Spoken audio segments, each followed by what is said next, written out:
नमस्कार। आज हम बात करने वाले हैं एक बहुत ही जरूरी टॉपिक पर, पैन और आधार कार्ड को लिंक करना। अगर आपने अभी तक ये नहीं किया है तो कोई बात नहीं। आज हम इसकी पूरी प्रोसेस को स्टेप बाय स्टेप बहुत ही आसान भाषा में समझेंगे। चलिए शुरू करते हैं। सबसे पहले एक जरूरी सवाल, कहीं आपका पैन कार्ड इनऑपरेटिव तो नहीं हो गया है? क्योंकि सरकार का नियम अब साफ है, जिन लोगों का पैन आधार से लिंक नहीं है वो अब किसी भी बड़े फाइनेंशियल काम के लिए वैलिड नहीं माना जाएगा। और देखिए, अगर पैन लिंक नहीं है तो इसके कुछ सीरियस नतीजे हो सकते हैं। आपका पैन काम करना बंद कर देगा, आप कोई बड़ा लेन देन नहीं कर पाएंगे, और सबसे बड़ी बात, आपका टीडीएस जो आमतौर पर 1 या 2% कटता है वो सीधे 20% कटेगा। जरा सोचिए। और हाँ, कोई टैक्स रिफंड भी आपको नहीं मिलेगा। तो इसे हल्के में लेना थोड़ा महंगा पड़ सकता है, पर घबराने की कोई बात नहीं है। हम इस पूरी प्रक्रिया को साथ में पूरा करेंगे। सबसे पहले हम देखेंगे कि ये क्यों ज़रूरी है, फिर अपना स्टेटस कैसे चेक करना है, उसके बाद पेनल्टी कैसे भरनी है, और आखिर में लिंकिंग की पूरी प्रोसेस। और ये भी देखेंगे कि कंफर्मेशन कब और कैसे मिलता है। तो चलिए पहले सेक्शन से शुरू करते हैं। आखिर ये लिंकिंग इतनी ज़रूरी है क्यों? देखिए, जवाब बहुत सीधा है। अब ये कोई ऑप्शन नहीं बल्कि एक पक्का नियम बन चुका है। सरकार ने ये साफ कर दिया है कि जितने भी पैन कार्ड्स आधार से लिंक नहीं हुए हैं वो सब ऑफिशियली इनऑपरेटिव, मतलब निष्क्रिय हो चुके हैं। सीधे शब्दों में कहें तो जब तक आप इन्हें लिंक नहीं करते, ये बस एक प्लास्टिक का कार्ड है और कुछ नहीं। ठीक है, तो अब आते हैं अगले सेक्शन पर। सबसे पहले ये पता लगाना जरूरी है कि आपका पैन कार्ड पहले से लिंक है या नहीं। क्या पता आपका काम पहले से ही हुआ हो। ये सबसे पहला और सबसे आसान स्टेप है। आपको बस इनकम टैक्स की ऑफिशियल वेबसाइट incometax.gov.in पर जाना है। वहां आपको लिंक आधार स्टेटस का एक ऑप्शन दिखेगा, उस पर क्लिक कीजिए, अपना पैन और आधार नंबर डालिए और व्यू लिंक आधार स्टेटस बटन दबा दीजिए। बस अब आपके स्क्रीन पर 2 में से एक मैसेज आएगा। अगर लिखा है your PAN is already linked तो बहुत बढ़िया, आपका काम हो चुका है। लेकिन अगर दूसरा मैसेज आता है जिसमें लिखा है पैन नॉट लिंक्ड, तो इसका मतलब है कि हमें इसे लिंक करना होगा। तो अगर आपका पैन लिंक नहीं है तो हमारा अगला स्टेप है पेनाल्टी भरना। हाँ, क्योंकि डेडलाइन निकल चुकी है तो अब एक लेट फीस देनी होगी, और ये ज़रूरी है। ये फीस है 1000 रुपये। आपको 1000 रुपये का एक चालान भरना होगा। ये एक मैंडेटरी फ़ी है, मतलब इसके बिना आप आगे नहीं बढ़ सकते। पेमेंट करने के लिए इनकम टैक्स पोर्टल के होम पेज पर ही ई पे टैक्स का ऑप्शन मिलेगा।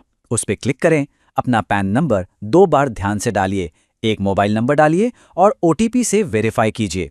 इसके बाद इनकम टैक्स वाले ऑप्शन में प्रोसीड पर क्लिक कर दीजिए। अच्छा, ये स्क्रीन सबसे ज़रूरी है, तो यहाँ थोड़ा ध्यान दीजिएगा। असेसमेंट ईयर में आपको 2025-26 चुनना है। पेमेंट टाइप में अदर रिसीट्स 500 चुनना है और सब टाइप में fee for delay in linking PAN with Aadhaar को सेलेक्ट करना है। ये डिटेल्स बिल्कुल सही होनी चाहिए, तभी आपका पेमेंट सही जगह जाएगा।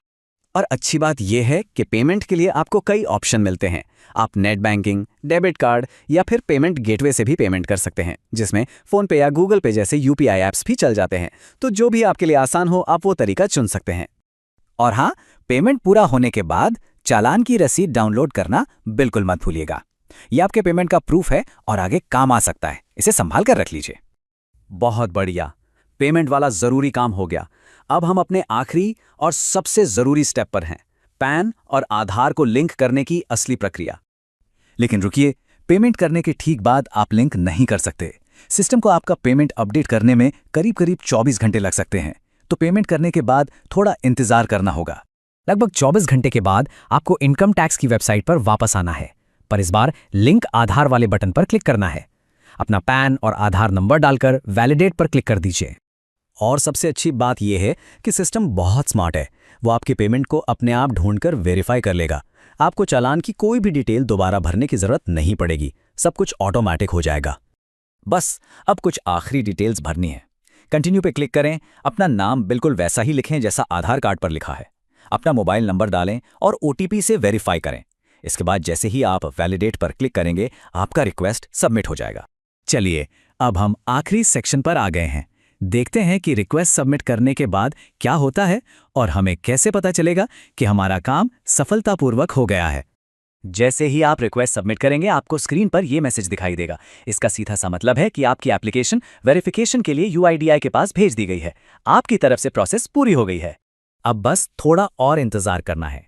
आमतौर पर इस पूरी लिंकिंग प्रक्रिया को पूरा होने में लगभग 48 घंटे तक लग सकते हैं। और जब ये प्रोसेस पूरा हो जाएगा तो आप फिर से लिंक आधार स्टेटस पर जाकर चेक कर सकते हैं। इस बार आपको वो मैसेज दिखेगा जिसका आप इंतजार कर रहे थे, your PAN is already linked to the given Aadhaar. और बस आपका काम हो गया। तो दोस्तों, ये थी पूरी प्रक्रिया। अब आपका पैन कार्ड सुरक्षित है और पूरी तरह से काम कर रहा है। वीडियो देखने के लिए आपका बहुत बहुत धन्यवाद। अच्छा, एक और जरूरी जानकारी, अगर आप में से कोई फ्री NSDL आईडी लेना चाहता है तो उसका लिंक नीचे दिया हुआ है और वीडियो के डिस्क्रिप्शन में भी आपको मिल जाएगा। उस लिंक पे क्लिक करके आप बहुत आसानी से बिल्कुल फ्री में NSDL के आईडी के लिए अप्लाई कर सकते हैं। इस आईडी से आप pan card service, update service जैसी कई जरूरी सेवाएं अपनी दुकान या सेंटर से शुरू कर सकते हैं।